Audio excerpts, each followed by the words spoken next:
Meet the successor to the Nokia 6300, one of the most successful models of the manufacturer to date. This is the Nokia 6700 Classic that comes in the same design language but looks more stylish and appealing. To keep in line with modern times, the phone is equipped with a 5-megapixel camera, fast 3G and a new WebKit-based browser plus a GPS and accelerometer. Just like its predecessor, the handset is made of high-quality materials, including metal, and it feels as if you're holding an RT model when you have it in your hands. A fine piece of workmanship indeed. You can see it measures a really compact size, although this doesn't apply to its weight. You have the distinct feeling it's in your pocket while carrying around. But being really thin, it doesn't make your pocket bulge out. The phone sports a 2.2-inch TFT display with a resolution of 240 by 320 pixels and 16 million color support.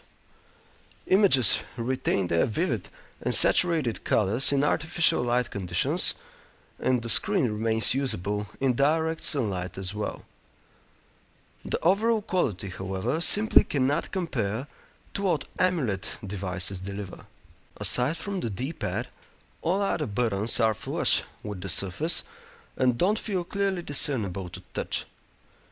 We didn't encounter any issues using the functional or the center and end keys, but we're displeased with the keypad buttons. They are hard to press, and you'll be better off if you avoid typing messages with them. There isn't a single button on the left-hand side of the device, and there are only two on the opposite. One of them is the extremely unhandy to manipulate, hard to press and almost unusable volume rocker. The second is the shutter that switches on the 5-megapixel camera, which is equipped with autofocus and LED flash and located on the back side. Like all other feature phones of the manufacturer, the 6700 Classic runs on the S40 interface, utilizing its latest 6th edition version.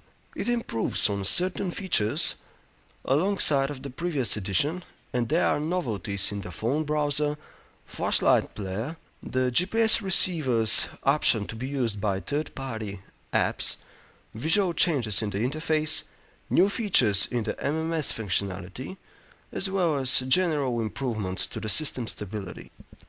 The home screen can appear extremely simplified or set to show a multitude of information and allow you access to a variety of applications. Similarly to the widgets of the Nokia N97, up to 4 different tabs can be placed on the home screen, notifying you of different events or indicating varied information. Of course, all 4 can be customized in your own taste and permit easy personalization. The MMS version has been updated to 1.3, and the maximum size of a message is now 600 kilobytes.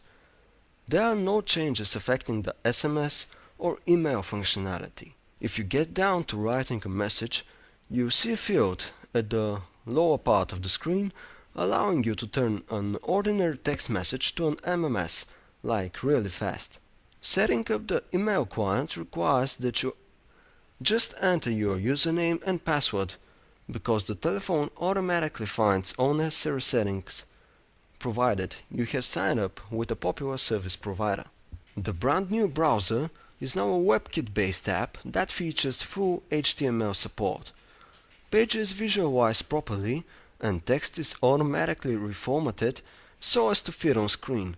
Plus, a small map pops up after extended scrolling, but it unfortunately fails to give a clear idea of where exactly onto the page you are.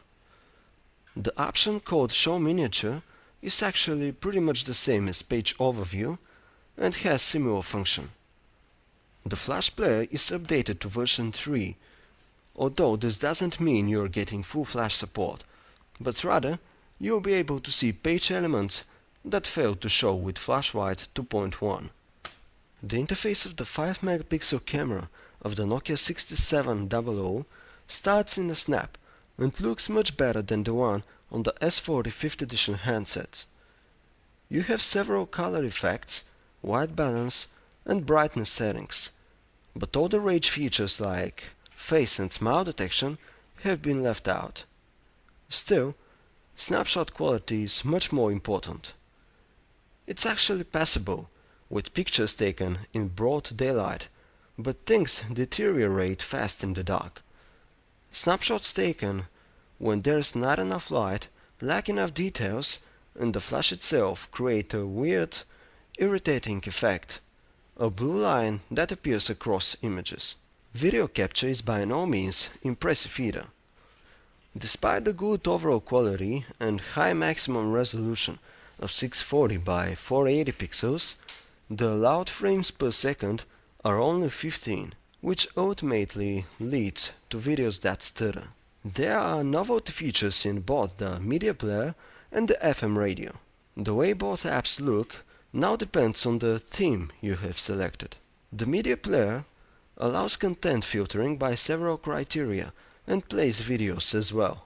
Audio quality through the boxed headset is mediocre and failed to impress us in any way. As a whole, the Nokia 6700 Classic is a top-performing handset.